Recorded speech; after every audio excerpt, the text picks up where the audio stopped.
کا یہ خرچہ ہے سارا پاکستان کا، جو میں سمجھتا ہوں کہ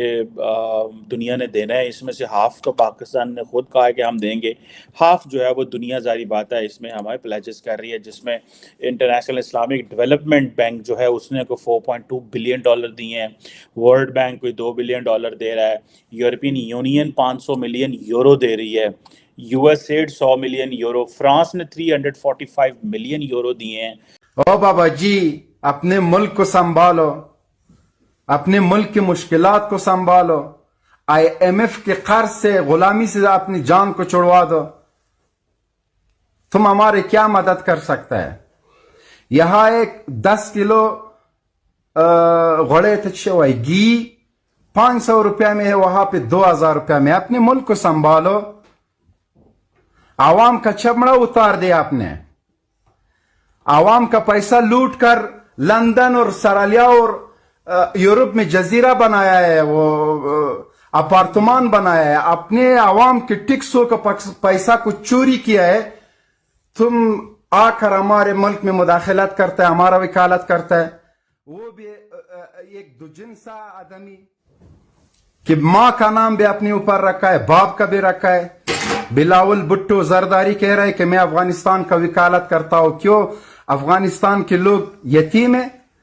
اپنے باپ اور ماں کے قاتلوں کو ڈھونڈ لو، کس نے مروایا ہے، کس وجہ پہ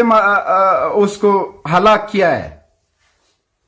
اپنی زندگی پہ فوکس کر، اپنے ملک کی مشکلات کے اوپر فوکس کر لے۔ انڈیا نے ایک اور براموز میزائل لانچ کر دیا ہے جس کی رینج 400 کلومیٹر ہے۔ کیا کہیں گے کہ انڈیا میزائل پر میزائل لانچ کر رہا ہے اور ہم انڈیا کو اپنا دشمن ملک کہنے میں ہی ہم نے اپنا وقت ضائع کر دیا، ان سے خار خانے میں اپنا وقت ضائع کر دیا، اور وہ کہاں سے آج کہاں پہنچ گئے ہیں؟ بالکل ایسے ہی ہے، انڈیا ہمارے سے تقریباً ہر سیکٹر میں تقریباً میرے خیال میں کامیاب ہے۔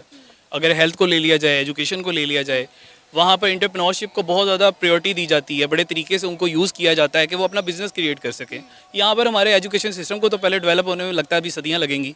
براموز میزائل کی تو بات میرے خیال میں ابھی یہ نئی نہیں ہے، اس کے علاوہ بھی اگر دیکھا جائے ہیلتھ سیکٹر کو دیکھا جائے، ہم ان کے ڈاکٹرز کی کتابیں پڑھتے ہیں، بلکہ یہاں پر ہمارے MBBS کرنے والے جو ڈاکٹرز ہیں وہ لوگ وہ ہیں جو انڈیا کے ڈاکٹرز کی کتابیں پڑھ کے یہاں پر اپنے آپ کو ڈاکٹر کہلواتے ہیں۔ 80% پاکستان میں جو بکس ہیں وہ انڈین آتھرز کی ہی پڑھی جاتی ہیں۔ بالکل ایسے ہی ہے، بالکل ایسے ہی ہے۔ اس کے علاوہ پاکستان کے حالات ایک تو بہت برے چل رہے ہیں اس وقت، یہاں پر پولیٹیکلی طور پہ بھی دیکھا جائے تو ایشوز اس وقت اتنے ہیں کہ شاید میرے خیال میں کسی کو روٹی مل جائے تو وہ اپنے آپ کو کہتا ہے کہ میں خوش نصیب انسان ہوں۔ تو اللہ خیر ہی کرے، یہی کہا جا سکتا ہے کہ پاکستان میں بھی کبھی بہتری آئے گی، خواب کی طرح ہی چل رہا ہے ابھی۔ ایک براموز میزائل کوئی 8 سے 6 مہینے پہلے پاکستان میں بھی آ کر گرا تھا، یاد ہوگا آپ کو، تب ہم نے بڑا شور مچایا تھا، بلکہ ہماری ایجنسیز کو تو بڑے ٹائم بعد پتہ چلا کہ کوئی میزائل آ کے پاکستان میں گر گیا ہے۔ میں اس پہ یہی کہوں گا کہ ہماری ایجنسیز کو معاملات اپنے جو اصل دیکھنے والے ہیں وہ اگر دیکھ لیں تو شاید ان کو پتہ چل جائے کہ کوئی میزائل بن رہا ہے یا کیا چل رہا ہے، وہ اپنے اصل جہاں پر ان کا فوکس ہونا چاہیے وہاں پر ہی جب فوکس نہیں کرے تو ظاہر سی بات ہے ان کو ہمیشہ لیٹ ہی پتہ چلے گا کہ ہو کیا رہا ہے۔ میڈیا میں بھی میرے خیال میں یہ خبر بڑی لیٹ آئی تھی اور بڑی دیر بعد پتہ چلا تھا، اور بعد میں اس کے صرف وہ جو ٹوٹا پوجا رہ گیا تھا اسی کو دیکھنے کے لیے لوگ چلے گئے تھے کہ ہاں بھئی یہاں پر یہ پڑا ہوا ہے، یہاں پر یہ کبھی گرا ہے، اور بعد میں پاکستان کی آرمی نے بھی کہہ دیا تھا کہ ہاں جی درختوں کو شہید کیا ہے انہوں نے صرف، اور کوئی کچھ نہیں ہوا۔ اور آپ کو پتہ ہے اس میں جو تھا کوئی بھی ایسا نیوکلیئر ویپن موجود نہیں تھا، صرف وہ ایک میزائل تھا۔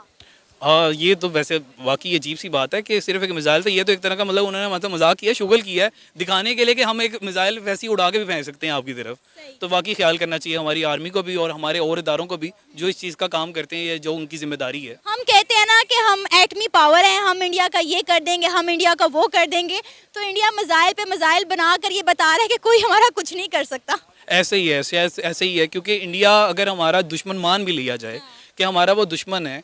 ہمارا اگر وہ دشمن ہے تو وہ ہم دیکھیں، اس سے سیکھیں، کچھ سمجھیں کہ انڈیا اگر ہمارا دشمن ہے تو ہم اس کے مقابلے میں کیا ہیں یا اس کے مقابلے میں کر کیا رہے ہیں۔